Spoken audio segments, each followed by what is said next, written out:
My name is Audrey Alison, and this is your forecast for March 2014. I'm happy to be here, and let's just get into it because there's a boatload again of activity. Okay, starting off the month, Mercury is now finally direct, effective March 1st, so that is an awesome thing regarding all of our tongue-tied communications. We have a few things going on in the first of the month, though. We have a new moon at 10 degrees Pisces. This is in your 8th house of intimacy and sex and death and rebirth and transformation and change. So this is no joke starting off, the top of March, March 1. A new moon in this 8th house is a good thing to plant your intentions regarding manifesting someone else's resources. If you want to go into business with someone and you're looking for other people's money, or if you're expecting some sort of inheritance, you could expect it at that time, but you can plant your seeds of intention on manifesting other people's resources at this time in a very positive way, because due to some support that Venus is going to give you in a little while, and I'll tell you about that shortly. On the 1st, though, we also have Mars, the planet of aggression and energy and action, going retrograde, 27 degrees Libra. He'll be retrograde for the whole month of March in your 3rd house of communications and the mind and the intellect. So you won't have as much energy to be quick on your toes with your thoughts. I feel like you might need to really save some of your energy throughout March, because to communicate with people, even running short errands and short trips could be depleting you of your energy. Mars, we like him to be direct, so having him retrograde in your 3rd house means you're a little bit slower with your mind to mouth communications, like how quickly you're responding to things. Also, driving behind the wheel, you want to pay real close attention to your reactions or your reflexes, because they could be slower at this time. Also, 3rd house is siblings, so any communications you're sharing with them, just watch your tone and really think about decisions that you're making regarding siblings at this time throughout the month of March. You don't want to be too hasty with any decisions you're making in the 3rd house, with your communications, your study, your schooling, your computer purchases, your smaller technologies. On the 2nd of March, more major transformations or transits. We have the 2nd of March, Saturn goes retrograde, 23 degrees Scorpio in your 4th house of home and family. Saturn is not the best planet for fun. However, for restructuring and creating new guidelines and for reconstructing the home, he's your buddy because he's in your 4th house. Saturn has a very serious tone. So having this placed in the 4th house, you're not tolerating anyone, disrespecting the home, or anyone just coming in without an invite. You could actually want to restructure the home at this time, rearrange all the rooms. You could move. You could want to move, okay? Now, the desire to want to move and actually moving are two different things. Your desires might be strong to change everything up and quickly. However, I wouldn't recommend doing that in March with Saturn and Mars retrograde. However, this could be beneficial with Saturn retrograde in your 4th house, because by the end of its transit, not in March, but by the end of its transit in a few months, you will be very surprised in how comfortable you feel in the 4th house with the home, the family, the foundation. Saturn will make it so. He is the grandfather of structure and a buzzkill, a little bit of a buzzkill, but he wants it to work in the long haul. So He will refine and retune the areas that he is in, that he touches in the house of the fourth house. So you could find yourself with a whole new addition on the home as well by the end of this transit. Or if you're renting, you could be painting every room, making the living room the bedroom, and, you know, just flip-flopping the entire inside of the house. Okay. On the 5th of March, Venus, the planet of love and money, goes into Aquarius. Your opposite sign, Leo. You love Aquarius. This is in your 7th house of relationships. So having the planet of love going into your house of love doesn't get much better than that. So for you single Leos who are on the prowl, this is a month. This is the month for you if you are wanting to find an absolute, committed, monogamous connection and relationship. There's no better energy than Venus funneling into that 7th house from your direct opposite sign on the astrological wheel of Aquarius. You could definitely draw in an Aquarius, which is a great match for you at this time. So your 7th house is highlighted right at the 5th, which is a much better transit than what Saturn and Mars had to do. I like this. This could also bring a loving energy to the relationships that already exist out there. And it could also bring more money into partnerships or business partnerships. Or even better, if you're sharing a business with your lover, this is it. You're going to get some serious dough with that transit. And Venus will be with you in the 7th from March 5th to April 5th. So we like this, okay, Leo? And well, this is also for Leo risings, this forecast. It's actually great for rising signs because that dictates where your first house lies.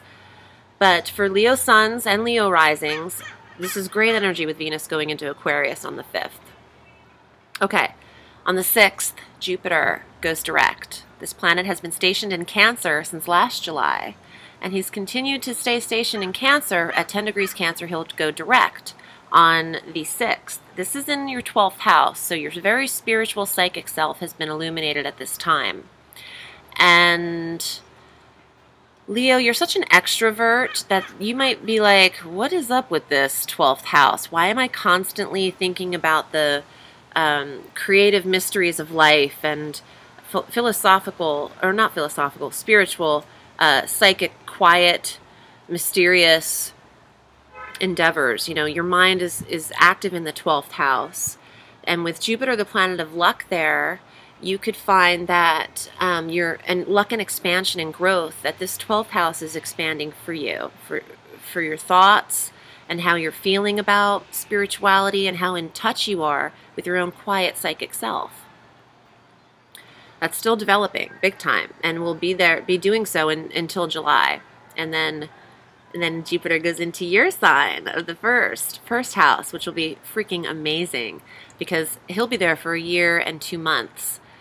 There's nothing like Jupiter in your sign because it's going to happen once every 12 years. So we'll get to that, but that's an amazing transit to come in July. Okay, so on the 16th of March, we have a full moon, and this is 26 degrees Virgo in your 2nd house of finance and money and dough. We love a full moon because it illuminates the sector that it's hitting, but full moons can bring things, they can manifest your intentions from the new moon, but they can also dismantle them like magic if they don't suit you. So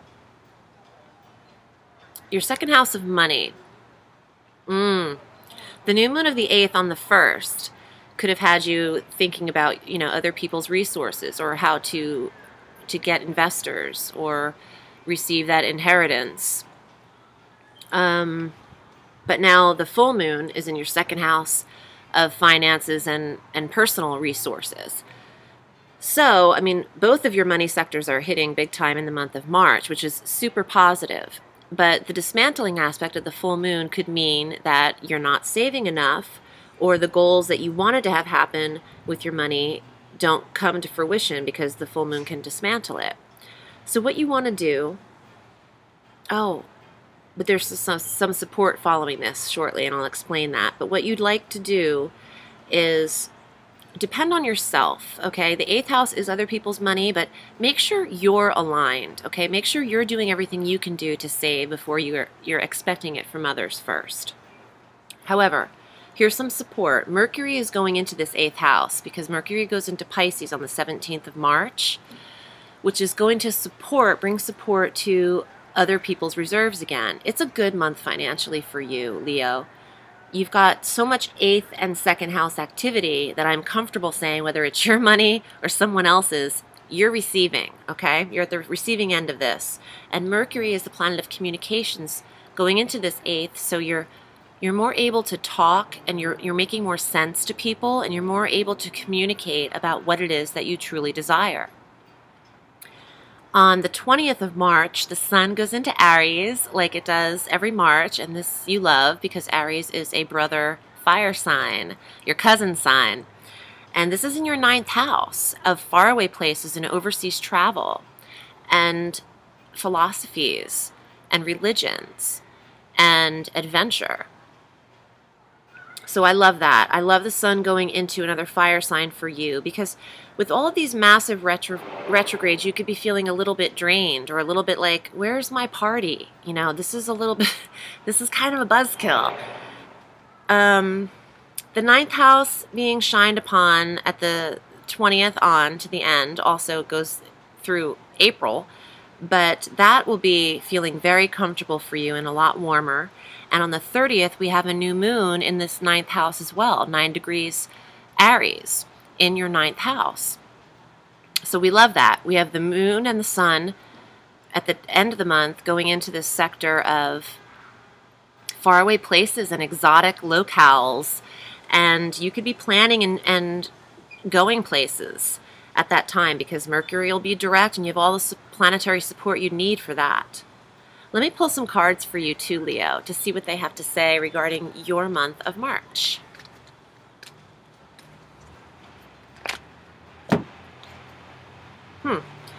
Okay, well, it's a fire card, 7 of Wands. The fighting dogs.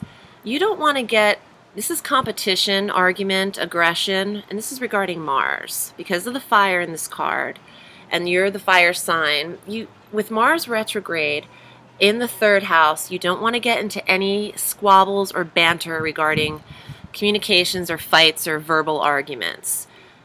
Keep it together mentally and verbally.